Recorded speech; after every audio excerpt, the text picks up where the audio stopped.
dance through the highways, and on we'll go.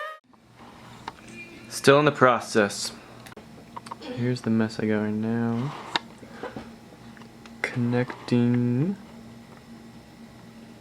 those two to those two right there. Right there. At the moment, I'm using a butane fueled wireless soldering iron. Still having trouble with the receiver part. It just won't power on. I'm not too sure why. I do have a backup board, but I don't think there's any problems with mine.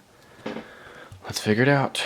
Also, here's the soldering iron that I usually use. It's powered by just another drone battery or LiPo.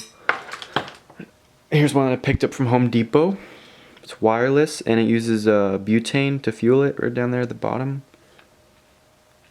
I'm not sure how it's powered on. I guess just butane and something to ignite it to.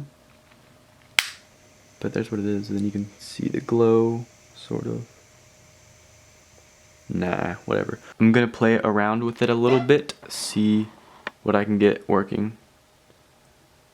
Look at that, schmeckshy.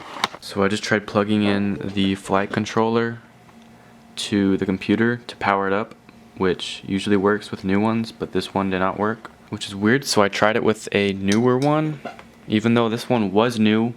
I just messed it up by soldering. Anyways, this one is a brand new one, which did power up when I plugged it in. So I'm gonna swap all of the electronics to this guy.